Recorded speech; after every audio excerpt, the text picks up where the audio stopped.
இன்னைக்கு இந்த வீடியோவில் மிக மிக முக்கியமான எச்சரிக்கையான ஒரு ஜோதிட தாள்களையும் ஆன்மீக விஷயத்தையும் தான் இப்போ இந்த வீடியோவில் லைவாக பார்க்க போகிறோம்.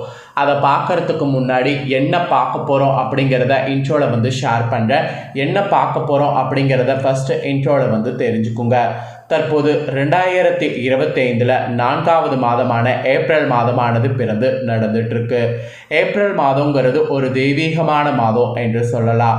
ஏப்ரல் மாதம் ஏன் தெய்வீகமான மாதம்னு கேட்குறீங்களா? ஏப்ரல் மாதத்தில் நிறைய முக்கியமான ஆன்மீக சார்ந்த விஷயங்கள்லாம் வரும்.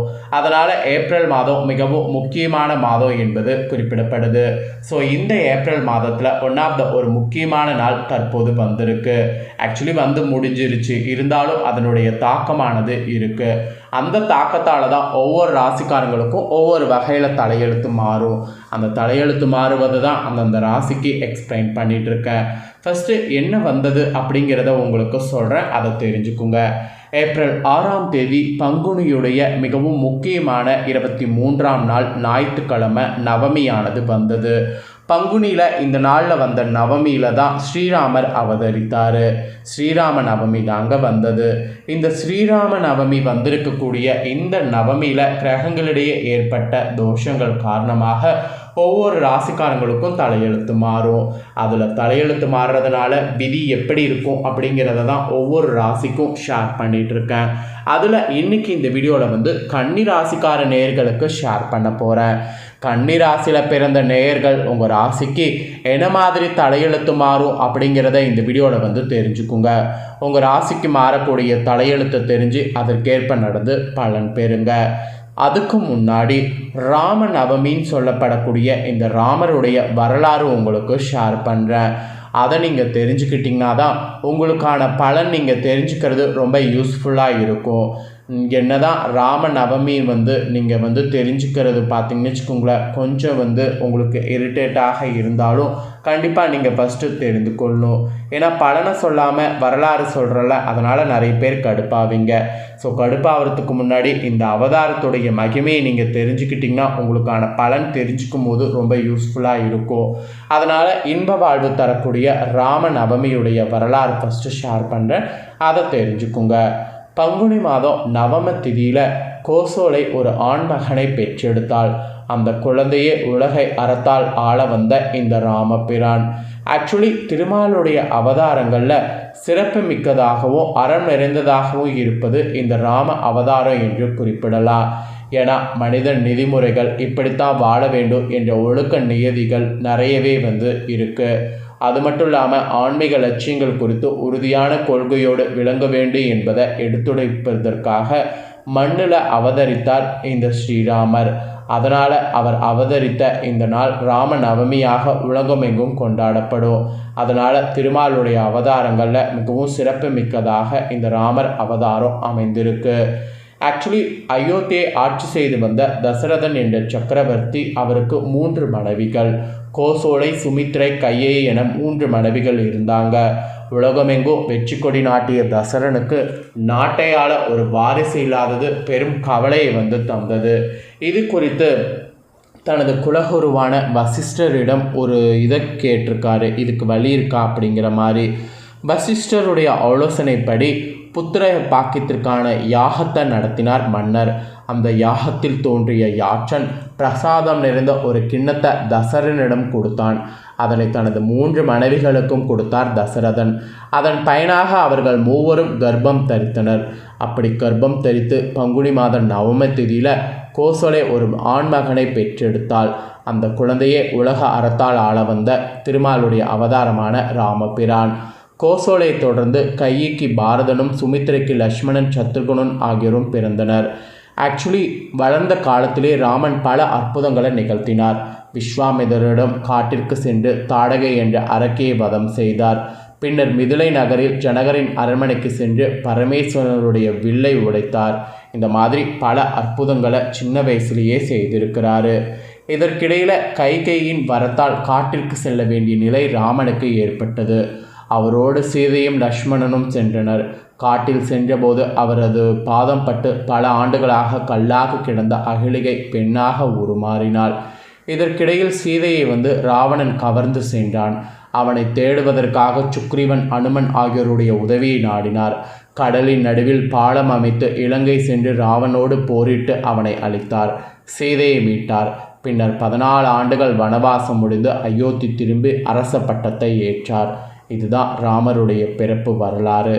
ஆக்சுவலி ராமனை காட்டிலும் ராமநாமமே உயர்ந்தது என்பது ஆன்மீக பெரியோருடைய வாக்கு.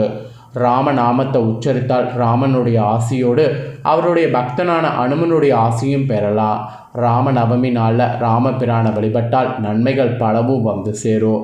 ஸோ இப்பேற்பட்ட இந்த ராமநவமி முடிந்தாலும் கிரக அந்த தோஷங்களால் ஒவ்வொரு ராசிக்காரங்களுக்கும் தலையெழுத்து மாறும்.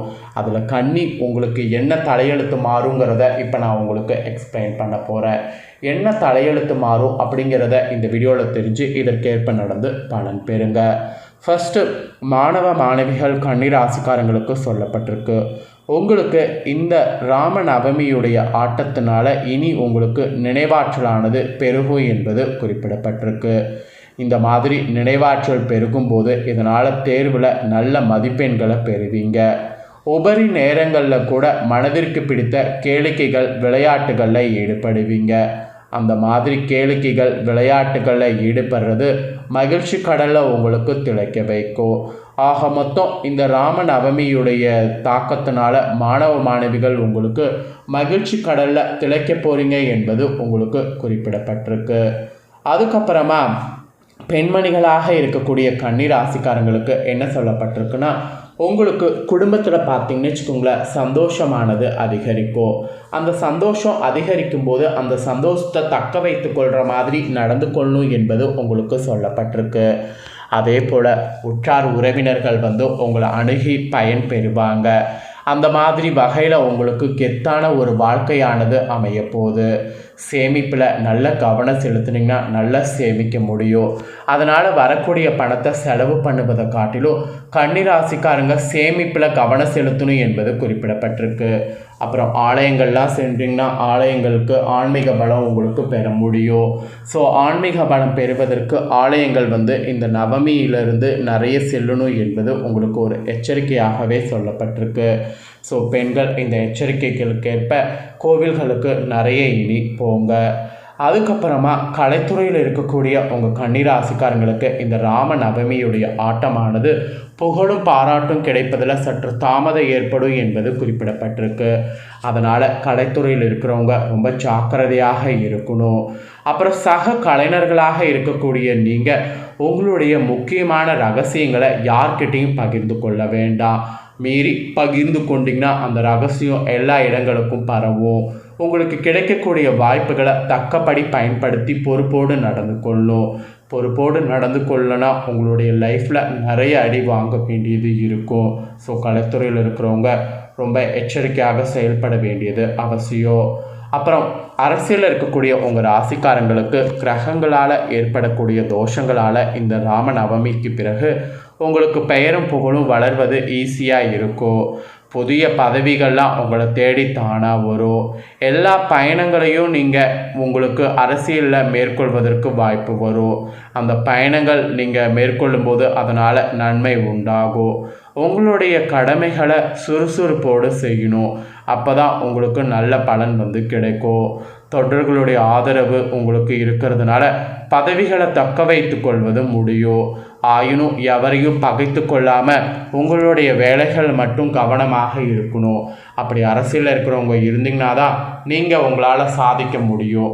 அதனால் உங்களுடைய வேலைகளில் மட்டும் கவனமாக இருங்க. வேறு எதையும் பொருட்படுத்தாதீங்க. இது ஒரு எச்சரிக்கையாக இந்த ராமநவமிக்கு பிறகு சொல்லப்பட்டிருக்கு. கவனமாக செயல்படுங்க. அதுக்கப்புறம் உத்தியோகத்தில் உங்களுக்கு மேல் அதிகாரிகளுடைய ஆதரவு கிடைக்கும். சக ஊழியர்களுடைய ஒத்துழைப்பு நல்ல முறையில் இருக்கும். இதனால் மனதில் புத்துணர்ச்சி அதிகரிக்கும். உங்கள் தோற்றத்தில் பொழிவு உண்டாகும். சிலர்லாம் நெடுநாட்களாக எதிர்பார்த்திருந்த பதவி உயர்வை பெறுவது அமையும். ஸோ இந்த மாதிரி பாசிட்டிவான விஷயம் உங்கள் ராசிக்கு நடக்கும். ஸோ இந்த பாசிட்டிவான விஷயம் நடக்கிறதுக்கேற்ப நீங்கள் உத்தியோகத்தில் செயல்படுங்க. ஸோ கன்னிராசிக்கார நேயர்களுக்கு இந்த ராமநவமியுடைய ஆட்டமானது இப்படியெல்லாம் இருக்கும் என்பது விவரமாக குறிப்பிடப்பட்டிருக்கு. ஸோ குறிப்பிடப்பட்டதை தெளிவாக இந்த வீடியோவில் உங்களுக்கு ஷேர் பண்ணிட்டேன். ஷேர் பண்ணது தெளிவாக இந்த வீடியோவில் உங்கள் ராசிக்கு நீங்கள் தெரிஞ்சிருப்பீங்க. ஸோ தெரிஞ்சதுக்கேற்ப நடந்து பலன் பெறுங்க. நீங்கள் இதை தெரிஞ்சு பலனடைகிறது போல் உங்கள் ஃப்ரெண்ட்ஸ் ஃபேமிலியில் இருக்கவங்களும் தெரிஞ்சு பலனடையணும்னு நினச்சிங்கன்னா வீடியோ லைக் பண்ணி ஷேர் பண்ணுங்கள். வீடியோவை உங்கள் ஃப்ரெண்ட்ஸ் ஃபேமிலியில் இருக்கக்கூடிய கன்னிராசிக்காரங்களும் பார்க்கட்டும். அவங்களும் அவங்களோட ராசிக்கு என்ன நடக்குங்கிறத தெரிஞ்சு இதற்கேற்ப நடந்து பலனடையட்டும்.